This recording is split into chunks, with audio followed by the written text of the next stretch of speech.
श्री रविराज सिंह जी, आप इलाहाबाद में एक वक्ता, अधिवक्ता, एक लेखक और एक शिक्षक हैं। आप बहुमुखी प्रतिभा के धनी हैं। स्वामी विवेकानंद जी के विचारों पर आपका जो चिंतन है बहुत गहन है। उन विचारों के माध्यम से आपने समाज के हमारे युवा साथियों को स्वामी जी के विचारों के माध्यम से उनको प्रेरित किया है। राष्ट्रीय स्तर पर भी आपके व्याख्यान विभिन्न मंचों पर होते रहते हैं और सिविल सर्विसेज की तैयारी जो छात्र करते हैं उनके लिए आपके विशेष व्याख्यान भी आयोजित किए जाते हैं। ये हम लोगों का सौभाग्य है कि श्री रविराज जी हमारे बीच में हैं। मैं हमारे युवा साथियों को फिर से एक बार धन्यवाद देना चाहता हूं कि आप इतने अनुशासन में इतने सुंदरता से इन वचनों को सुन रहे हैं, इन वक्तव्यों को सुन रहे हैं और इस द्वितीय सत्र के इस अंतिम व्याख्यान के लिए मैं आमंत्रित करता हूं श्री रविराज सिंह जी को। आपका विषय है स्वामी विवेकानंद द्वारा प्रतिपादित हिंदू धर्म का आधुनिक युवाओं के लिए संदेश। श्री रविराज जी। इस सभा मंच में उपस्थित परम पूज्य स्वामी आत्म श्रद्धानंद जी महाराज, पूज्य स्वामी यज्ञ धरानंद जी महाराज, पूज्य स्वामी स्वप्रदीप्तानंद जी महाराज, हमारे मंच पर उपस्थित हमारे अनुज शरद सागर जी, श्री बी निवासन जी और इस रामकृष्ण मठ के समस्त आदरणीय सन्यासी एवं ब्रह्मचारी वृंद, आप सभी सम्मानित सुधीजन, मातृशक्ति और हमारे प्यारे बच्चों, मेरा विषय है स्वामी विवेकानंद द्वारा प्रतिपादित हिंदू धर्म का आधुनिक युवाओं के लिए संदेश। एक बहुत अच्छी बात शरद जी ने बोली कि डॉक्टर कलाम ने जो परिभाषा दिया कि spirituality is purity plus perfection. मैं ऐसा ही सोच रहा था कि 3 शब्दों पे हमारी बातचीत सुबह से हो रही है, संस्कृति, धर्म और अध्यात्म। मुझे ऐसा लगता है कि संस्कृति और धर्म ये कर्ता और करण से जुड़े हुए हैं। कर्ता डूअर, हम कुछ करते हैं तो हम कर्ता कैसा है, डूअर कैसा है, और डूअर को जो उपकरण दिए गए हैं काम करने के लिए वो उपकरण कैसे हैं।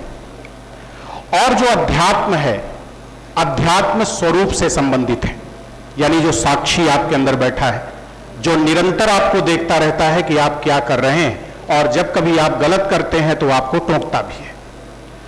तो व्यक्तित्व के परिष्कार के लिए तो धर्म और संस्कृति है और व्यक्तित्व को पूर्णता तक पहुंचाने के लिए यह अध्यात्म है। बिल्कुल क्लियर कट परिभाषा है ये। दूसरी बात, स्वामी विवेकानंद जिन अर्थों में धर्म का प्रयोग करते हैं, इस शब्द का जो प्रयोग स्वामी जी करते हैं, उन्होंने कई जगह अनेक तरह की परिभाषाएं दिया है। सबसे पहली बात स्वामी जी कहते हैं कि प्राचीन धर्म कहता है कि वो नास्तिक है जिसका ईश्वर में विश्वास नहीं है, लेकिन आधुनिक धर्म वो कहता है, आधुनिक धर्म कहता है वो नास्तिक है जिसका अपने आप में विश्वास नहीं है। तो धर्म का सबसे मूल तत्व जो स्वामी जी बताते हैं वो आत्मविश्वास बताते हैं। लेकिन यहां पर एक चीज मैं आपका ध्यान आकर्षित करूंगा कि आत्मविश्वास से तात्पर्य क्या है। क्या अपने शारीरिक शक्ति में विश्वास को आत्मविश्वास आप मानते हैं, या आपकी बौद्धिक शक्ति में आपको विश्वास है उसको आप विश्वास मानते हैं, या आपके नैतिक मूल्यों में आपका जो विश्वास है उसको आप आत्मविश्वास मानते हैं? मुझे लगता है कि यह आत्मविश्वास नहीं है। आत्मविश्वास वो है जिसके लिए विवेकानंद ने कहा था, श्रुण्वन्त विश्वे अमृतस्य पुत्रा आये धामानि दिव्यानि तस्थु वेदाहमेतम पुरुषम महांतम आदित्य वर्णा तमसा परस्तात् तमेव विदित्वा नाति मृत्यु में तु नान्या पंथा विद्यते आयना है। जो आपका अमृत स्वरूप है, जिसके लिए गीता कहती नैनम छिंदन्ति शस्त्राणि नैनम दहति पावका नचैनम क्लेदयन्त्यापो न शोषयति मारुता येनम वेत्ति हंतारम यश्चैनम मन्यते हतम उभौ तौ ना बीजानीतो नायम हंति न हन्यते। जो आपका कालजयी मृत्युंजय जो आपका स्वरूप है, जो किसी परिस्थिति में दबाया नहीं जा सकता, जिसको मिटाया नहीं जा सकता, ऐसी अनंत शक्ति से शक्तिमान जो आत्म तत्व है, उसमें अगर आपका विश्वास होता है तब आपके जीवन में आत्मविश्वास आएगा। अपनी भुजाओं पे आपको बहुत विश्वास है, किसी एक्सीडेंट में आपके हाथ पैर कट जाते, आपका विश्वास कहां जाएगा? आपको अपनी बौद्धिक क्षमताओं पे, मस्तिष्कीय शक्तियों में बहुत विश्वास है, लेकिन एक थोड़ा सा कोई न्यूरोलॉजिकल गड़बड़ी हो गई, आपकी ब्रेन पावर खत्म हो गई, आपका विश्वास कहां जाएगा? लेकिन हमारा वेदांत कहता है कि अगर कोई पागल भी हो जाए और अगर उसने स्वरूप बोध की प्राप्ति किया है तो उसके स्वरूप बोध में कहीं रंच मात्र भी फर्क नहीं होता है। उसका जो महापुरुषत्व है वो निरंतर वैसे ही बना रहेगा। तो विवेकानंद जिस आत्मविश्वास की बात करते हैं वो आत्मविश्वास है अपने इस तत्व में विश्वास, जो आपका चरम तत्व है। ये आत्मविश्वास कैसे आएगा? आत्मविश्वास की बात तो होती है, लेकिन ये आएगा कैसे? तो मेरा ये कहना है कि सबसे पहले आपको अपना आश्रय मजबूत रखना होगा। अगर कोई एक गरीब पिता का बच्चा है, जिसका जो गार्जियन है, जिसके पीछे जो आश्रय के रूप में है, वो अगर कमजोर व्यक्ति है तो उस बच्चे में कभी आत्मविश्वास नहीं आता है।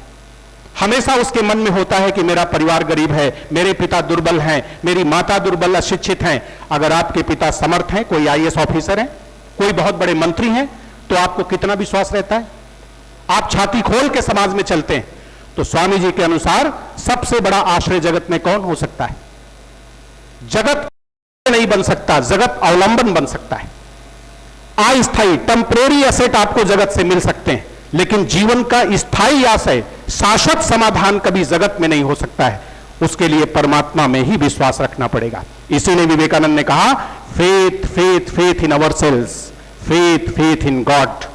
सबसे पहले आत्मा में विश्वास, और ये आत्मा ही परमात्मा है। और दूसरे नंबर पे स्वामी जी ने बताया परमात्मा में विश्वास। और वो आगे बढ़ते हुए कहते हैं, you may have faith in all the 330 millions of your mythological gods, in all the gods which foreigners have now and again introduced into your midst, but still if you do not have faith in yourself, there is no salvation for you. Have faith in yourself, stand upon that very faith and be strong. This is what we need today. 33 crore पौराणिक देवताओं में आपका विश्वास हो सकता है, उन समस्त देवी देवताओं में विश्वास हो सकता है जिनका विदेशी लोगों ने आपके मध्य परिचय दिया। लेकिन अगर आपका अपने आप में विश्वास नहीं है तो आपके उद्धार की कोई संभावना नहीं है। इसलिए अपने में विश्वास रखो, उसी विश्वास की फौलादी चट्टान पे खड़े हो जाओ। यही वो है जिसकी कि आज हमें आवश्यकता है।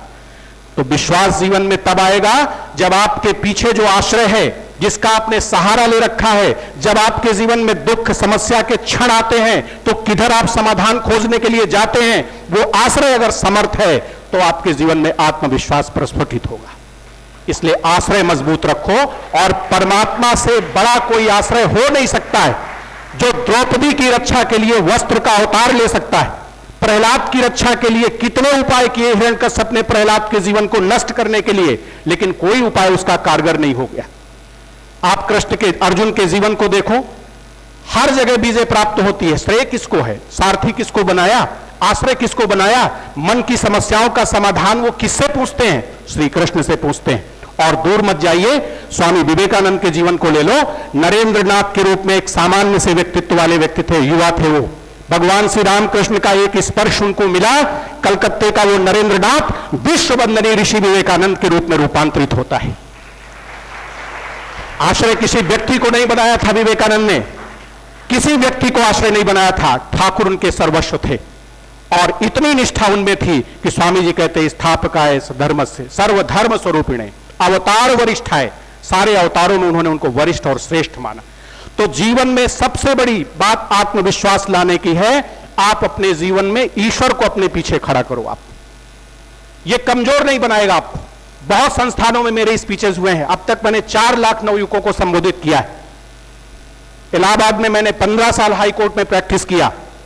अभी भी मेरे नाम से केस दाखिल होते हैं, मेरी वाइफ भी स्टैंडिंग काउंसिल है। लेकिन अपनी इसी यात्रा के दौरान इलाहाबाद की एक कोचिंग है दस्तक कैरियर, जहां 10,000 स्टूडेंट पढ़ता है और हमारे सामने क्लास में 1,000 स्टूडेंट होता है। मैं 5 वर्ष से उस इंस्टीट्यूशन को रन करवा रहा हूं। वहां पर मेरे मोटिवेशनल लेक्चर साल में कम से कम 25 लेक्चर्स होते हैं। और अभी एक संस्था हम लोग डेवलप कर रहे हैं लखनऊ में, जिसमें आर्मी की लीडरशिप के लिए जो बच्चे एनडीए और सीडीएस में जाना चाहते हैं उनकी ट्रेनिंग के लिए वो डेवलप की जा रही। उसमें आर्मी के एक ब्रिगेडियर और 2 कर्नल हैं, और मेरे साथ कर्नल सुधीर पाराशर हैं, जिन्होंने कारगिल के युद्ध में 300 आतंकवादी मारे और 6 गोली उस व्यक्ति के पैर में लगी, लेकिन अभी भी वो व्यक्ति मैराथन दौड़ता है। उन्होंने मुझसे रिक्वेस्ट किया कि आप अपने जीवन के लिए, सारे लोग जी रहे हैं, आप एक एडवोकेट हैं, बहुत अच्छा पैसा कमाएंगे, अच्छा परिवार चलेगा आपको, लेकिन समाज के लिए आप क्या कर रहे हैं? केवल भाषण सुनाने से कुछ नहीं होगा, हमें एक ऐसा इंस्टीट्यूशन डेवलप करना होगा जहां हम रिगरस ट्रेनिंग देके बच्चे को उसके लक्ष्य तक, उसकी सफलता तक पहुंचाएं। तो वी हैव स्टार्टेड इट, हम लोगों ने इसको शुरू किया है।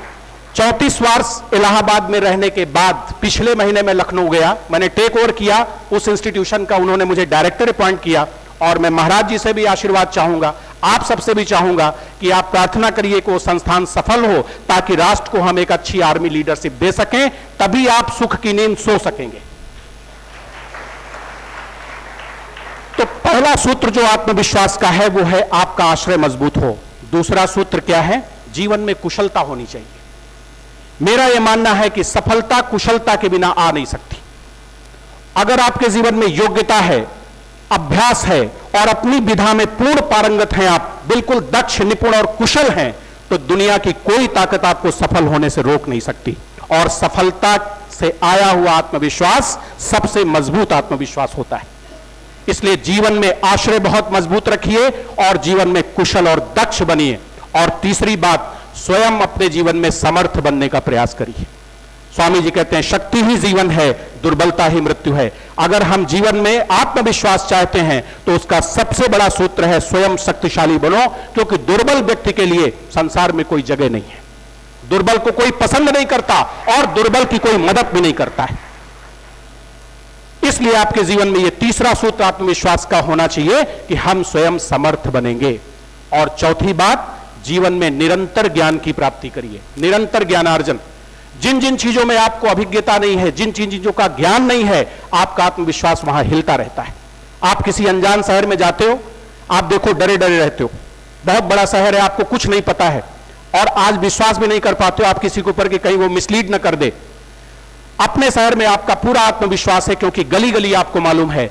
तो आत्मविश्वास पैदा करने का चौथा तत्व है अधिक से अधिक ज्ञानार्जन करिए आप। ये 4 तत्व, बहुत सी बातें हैं, समय सीमित है, इसलिए एक तत्व पे मैं ये 4 सूत्र आपको दे रहा हूं। अगर जीवन में आत्मविश्वास को लाना है तो ये 4 सूत्र अपने जीवन में आप लाइए।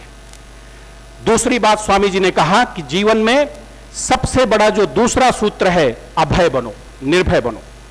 वो कहते हैं उपनिषद की उन्हीं ऋचाओं को मैंने संदेश के रूप में संसार में प्रकट किया है जहां से निर्भयता का और अभयता का संदेश मिलता है। हमारे जीवन में किसी न किसी रूप में भय बैठा हुआ, हर व्यक्ति डरा हुआ है। किसी के जीवन में परीक्षा में फेल होने का डर है, किसी को जीवन में रोग का भय है, किसी को इनकम टैक्स ऑफिसरों से डर है, किसी को नौकरी नहीं मिली है तो जीवन कैसे चलेगा इस चीज का डर है। और एक डर तो सबके पास है, मृत्यु का डर सबके पास है। कोई ऐसा व्यक्ति नहीं जगत में जिसको यह मृत्यु का भय ना हो। और स्वामी जी कहते हैं कि इस मृत्यु के भय को जीतने का अगर कोई विज्ञान है तो वो हमारा वेदांत दर्शन है। और इसीलिए विवेकानंद ने कहा कि आने वाले भविष्य में इस मानवता का अगर कोई धर्म होगा तो केवल वेदांत धर्म होगा, दूसरा कोई धर्म नहीं चलेगा, क्योंकि वेदांत मानव मात्र का नहीं, जीव मात्र का धर्म है। मानव मात्र का नहीं, जीव मात्र का। इसीलिए स्वामी जी कहते हैं each soul is potentially divine, प्रत्येक जीव अव्यक्त ब्रह्म है। ईच मैन नहीं बोला स्वामी जी ने, एक एक शब्द पर आपका गौर होना चाहिए, विवेकानंद जी के एक एक शब्द पर। जैसे भगवान शंकराचार्य जी ने एक एक शब्द पे अपना भाष्य दिया है, उसको व्याख्यायित किया, उसको डिफाइन किया है, वैसे विवेकानंद के दर्शन को अगर आत्मसात करना है तो उनके एक एक शब्द पर आपकी रिसर्च होनी चाहिए। प्रत्येक शब्द देखने में बहुत सामान्य है लेकिन उसके भीतर बहुत गहरे सूत्र स्वामी जी ने दिए। तो जीव मात्र का धर्म है वेदांत। और वेदांत क्या है? अपने वास्तविक स्वरूप को शुद्ध रूप में जानना। आप वास्तव में क्या हैं? क्या आप शरीर हैं? क्या आप मन हैं? क्या आप बुद्धि हैं? क्या आप चित्त चेतना है? गुणधर्म, प्रकृति, काय, कलेवर ये हैं? आप इनमें से कुछ नहीं है। आप नित्य शुद्ध बुद्ध मुक्त अनंत चैतन्य शक्तिमान आत्म तत्व हैं।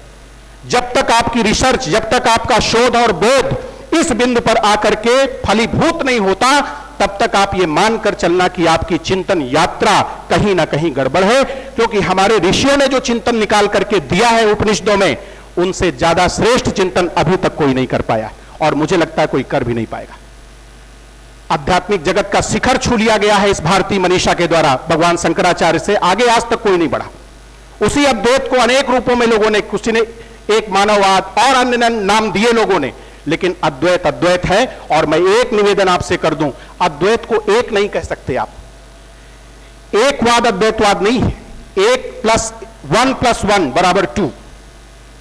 एक में एक जोड़ेंगे बढ़ेगा, 1 - 1 = 0। एक में एक घटाएंगे 1 घटेगा।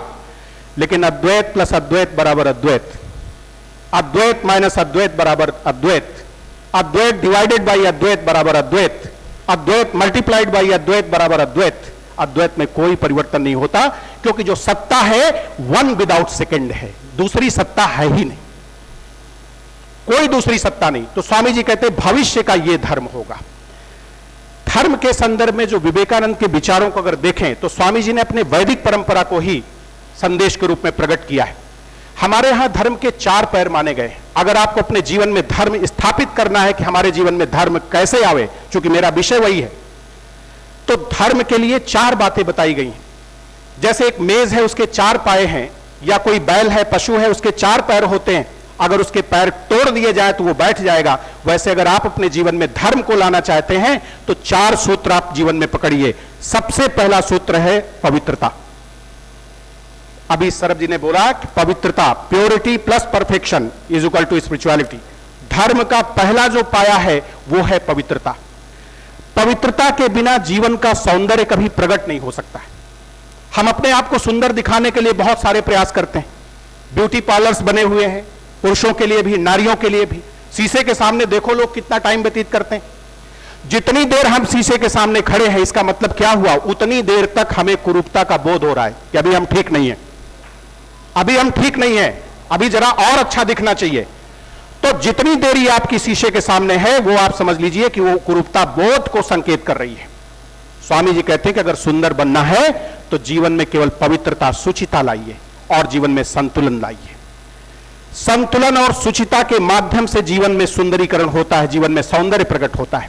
और पवित्रता के लिए आपका विचार पवित्र होना चाहिए, आपका आचार पवित्र होना चाहिए, आपका व्यवहार पवित्र होना चाहिए, आपका आहार पवित्र होना चाहिए, आपका चिंतन चरित्र पवित्र होना चाहिए, आपके भाव पवित्र होने चाहिए, आपकी प्रवृत्ति पवित्र होना चाहिए, और आपका संग, आहार, ये सब पवित्र होना चाहिए।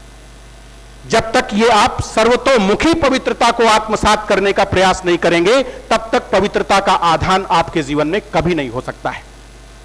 तो पहला सूत्र है पवित्रता। समय कम है इसलिए बहुत विस्तार में नहीं जाएंगे। एक मूल्य पर पूरा 1.5 घंटे की स्पीच हो सकती है इसी पवित्रता पर, लेकिन समय सीमित है। दूसरा सूत्र स्वामी जी कहते हैं जो धर्म का है, पवित्रता के बाद सत्य। सत्य की क्या आवश्यकता है? मुझे लगता है कि सत्य के बिना जीवन में 2 बातें आपके कभी नहीं आ सकती। एक तो जीवन में कभी आप रिलायबल नहीं बन सकते। कोई व्यक्ति अगर निरंतर झूठ बोलता है, घर में झूठ बोलता है, ऑफिस में झूठ बोलता है, समाज में झूठ बोलता है, अपने नाते रिश्तेदारों के बीच में झूठ बोलता है, तो लोग कहेंगे उसकी बात का क्या भरोसा यार, वो क्या बोल रहा है। जीवन में विश्वसनीयता और प्रामाणिकता अगर आपको लानी है, परिवार में, समाज में, नाते रिश्तेदारों में, संगठन में, सभा में, कहीं पर भी अगर आप चाहते हैं कि आप पर विश्वास किया जाए, प्रामाणिकता के साथ विश्वास किया जाए, तो आपको अपने जीवन में सत्य की प्रतिष्ठा करनी पड़ेगी। और सत्य की बड़ी सरल सी परिभाषा है, जैसा हमने मन वचन कर्म से अनुभव किया है, जैसा हमारा बोध है, जैसी हमारी अनुभूति है, उसी को हम प्रकट करें, उसको ट्विस्ट ना करें। वैसे सत्य की बहुत सारी परिभाषाएं, सापेक्ष सत्य है, निरपेक्ष सत्य है, पारमार्थिक सत्य है, प्रातिभाषिक सत्य है, व्यवहारिक सत्य है, वो बहुत डिटेल है। लेकिन हम आपके लिए व्यवहारिक दृष्टि से अगर बात करें तो जैसा हमने जाना है, जैसा हमने देखा है, जैसा हमने सुना है, जैसा हमने अनुभव किया है, उसको सरल भाव से प्रकट कर देना, यह सत्य है। तो सत्य के द्वारा हम विश्वसनीय बनते हैं, सत्य के द्वारा हम प्रामाणिक बनते हैं, और सत्य के द्वारा 3-4 चीजें और आपके जीवन में आती हैं। एक आता है, आप निर्भय और अभय रहते हैं।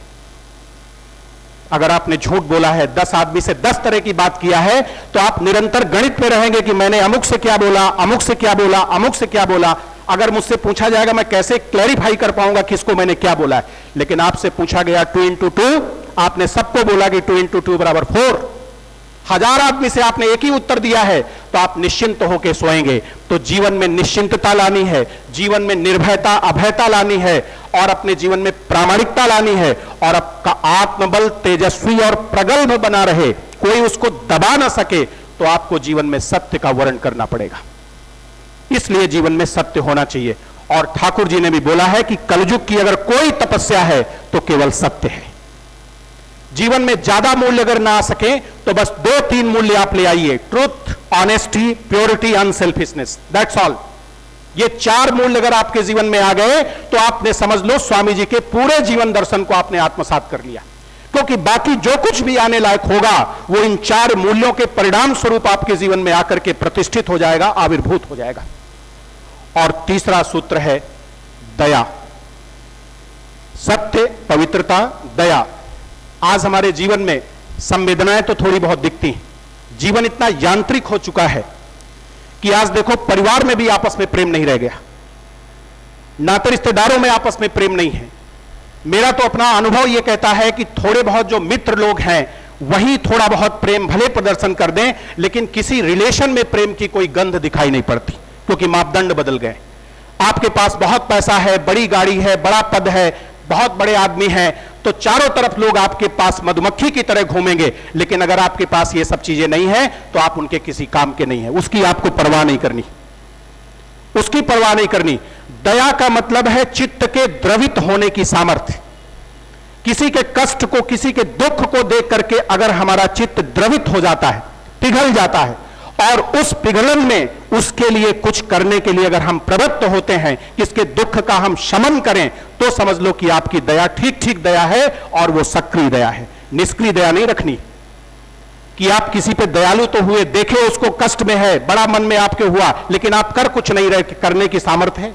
अगर आप कुछ नहीं कर सकते तो आप कम से कम उसके लिए प्रार्थना करिए, ईश्वर से प्रार्थना करिए कि किसी ऐसे स्रोत से इसको मिला दो, किसी ऐसे आश्रय से मिला दो जहां से इसको मदद मिल जाए। दया वो निष्क्रिय नहीं होनी चाहिए, वो आपके जीवन में सक्रिय दया होनी चाहिए। और यही संदेश ब्रह्मा जी के पास हमारे यहां 3 लोग गए, राक्षस गए, मनुष्य गए और देवता गए। ब्रह्मा जी से कहा कि जीवन निर्माण के लिए कुछ हम आपसे उपदेश चाहते हैं। एक ही अक्षर ब्रह्मा जी ने बोला। जब राक्षस गए तो कहा दा। तो ब्रह्मा जी ने पूछा समझे कुछ? बोले जी समझ गए। क्या समझे?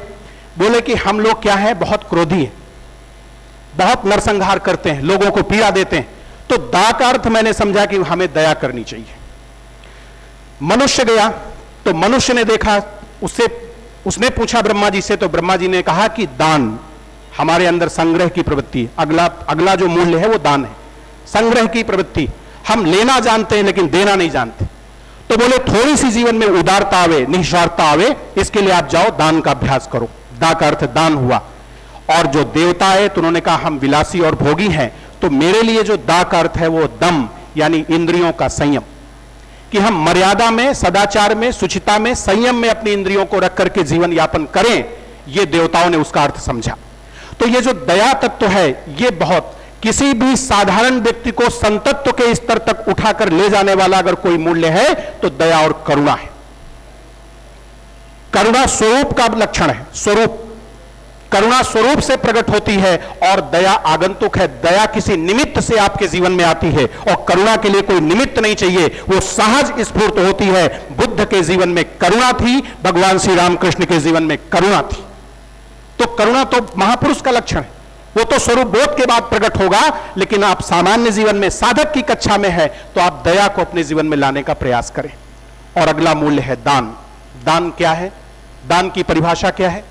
अपने स्वत्व और अधिकार को किसी वस्तु से हटा करके किसी दूसरे व्यक्ति के स्वत्व और अधिकार को उस पर स्थापित करें, यह दान है। यह दान की परिभाषा है। मान लीजिए ये पेन मेरा है, ये कलम मेरी है, और मैं किसी बच्चे को इसको दान, अभी मैं कह सकता हूं कि दिस इज माई पेन, ये मेरा पेन है, लेकिन जैसे ही मैं इसको दान दे देता हूं तो दूसरे बच्चे का पेन उसी क्षण हो जाता है और वो बोलेगा कि अब आपका नहीं है, अब ये मेरा है। अपने अधिकार को इस पर से हटाकर किसी दूसरे के अधिकार को स्थापित कराना, यह दान है। दान पात्र को देना चाहिए। मदद किसी की भी कर सकते हैं आप, दान हमेशा पात्र को दिया जाता है। यह शास्त्रीय सिद्धांत है हमारा कि जो पात्र है लोक कल्याणकारी कार्यों में जिस धन का विनियोग किया जा रहा है, हमें दान उसी पात्र को दिया जाना चाहिए। मदद आप किसी की कर सकते हैं, कुपात्र को दिया हुआ दान वो फलीभूत नहीं होता, बल्कि उसके लिए शास्त्र में यहां तक संकेत है कि वो आपके दुख का कारण बनेगा। हमारा जो संस्थान है, मिशन, सारी लोक कल्याणकारी योजनाएं यहां पे चलती हैं। मैं अपने अनुभव से कर सकता हूं, मिशन के अलावा हजारों सन्यासियों से मेरा संपर्क हुआ है, विभिन्न संप्रदायों के। मैं गारंटी के साथ कह सकता हूं कि जितनी स्वच्छता, पवित्रता और शुचिता के साथ हमारे मिशन का सन्यासी अपना जीवन जीता है, और जितनी पवित्रता के साथ यहां के प्रकल्प और योजनाएं संचालित और परिचालित होती हैं, उतनी पवित्रता के साथ दुनिया के किसी संस्थान की योजनाएं नहीं होती। 34 वर्ष 85 में मैं रामकृष्ण मिशन इलाहाबाद से जुड़ा था, स्वामी हर्षानंद जी वहां थे। 2.5 वर्ष उन्होंने मुझे विवेकानंद साहित्य पढ़ाया, और विवेकानंद यूथ स्टडी सर्किल की स्थापना मैंने और स्वामी जी ने मिलकर किया था। उन्होंने ये विचार रखा, मैंने कहा बहुत अच्छा विचार है। 50 के लगभग कैंडिडेट उसमें थे, जिसमें से 8 मेरे मित्र रामकृष्ण मिशन में सन्यासी हैं। इतना अच्छी तरीके से उसका संचालन किया गया। तो मेरा यह कहने का मतलब कि दान अगर देने की इच्छा भी है तो आपके लिए यह संस्थान मौजूद है। यह बिल्कुल सुपात्र है, पात्रों का पात्र है, आप लाकर के दान यहां दे सकते हैं। तो दान दीजिए। तो धर्म के ये 4 चरण आपके जीवन में अगर आते हैं तो मुझे लगता है कि आपका जीवन महान बनेगा, इसमें कोई शक नहीं है। एक छोटी सी कहानी सुना करके मैं अपनी वाणी को विराम दूंगा। विवेकानंद कहते हैं कि आप अगर महान बनना चाहते हो तो सूत्र क्या है, बीज क्या है? तो स्वामी जी ने खुद कहा, what ever you think that you become. छोटी सी बात, पढ़ने में बड़ी साधारण लगती है। जो आप सोचते हो वही आप बनोगे। अगर आप अपने को दुर्बल सोचते हो तो आप दुर्बल बनोगे, अपने को आप सामर्थ्यशाली सोचते हो तो आप सामर्थ्यशाली बनोगे। एक छोटी सी कहानी इस बात को रेखांकित करती है। एक कुम्हार मिट्टी का बर्तन बना रहा था।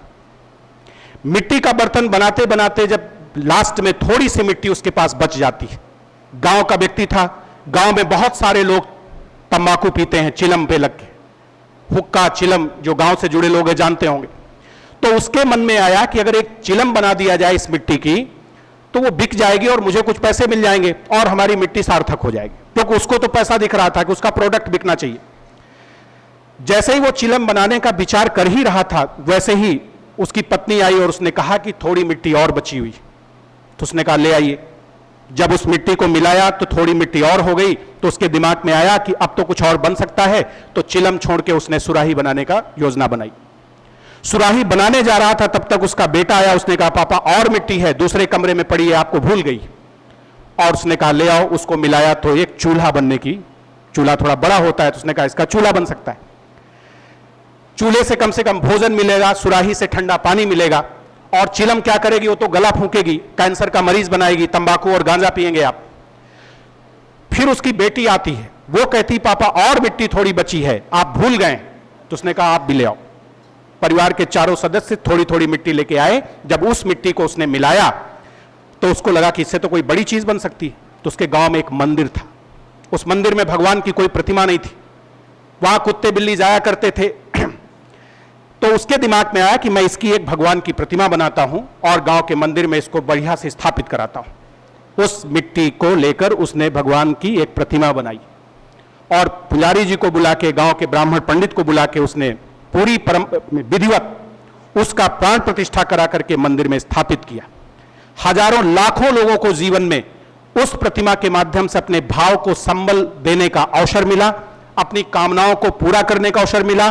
संकेत क्या है? उस मिट्टी ने पूछा कुम्हार से कि आप तो चिलम बना रहे थे, क्या हो गया आपको? कुम्हार ने कहा कि मैं चिलम तो बना रहा था, लेकिन जैसे जैसे मिट्टी मिलती गई मेरा विचार बदलता गया। तो मिट्टी ने कहा कि तुम्हारा विचार बदलता गया और मेरा संसार बदलता गया। तुम्हारा विचार बदलता गया, मेरा संसार बदलता गया। अगर मैं चिलम बनती तो कितने लोगों को रोक देती, कैंसर का मरीज बनाती, दमा का मरीज बनाती। सुराही तक भी ठीक था कि किसी को ठंडा जल की प्यास को तृप्त करती। चूल्हे तक भी सही था कि मैं भोजन देती। लेकिन आपने तो मुझे नर से नारायण बना दिया है। आप सब मिट्टी के पुतले हैं। ये कहानी आपके लिए है और आपका गुरु कुम्हार है।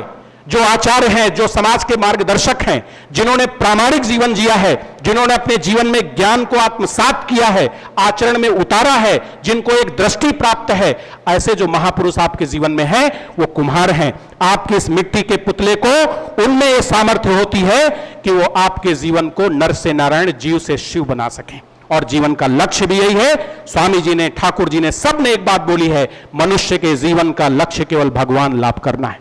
नर से नारायण बनना, तुच्छ से महान बनना, क्षुद्र से विराट बनना, जीव से ब्रह्म होना, यही आपके जीवन का लक्ष्य है। दूसरा कोई लक्ष्य नहीं हो सकता।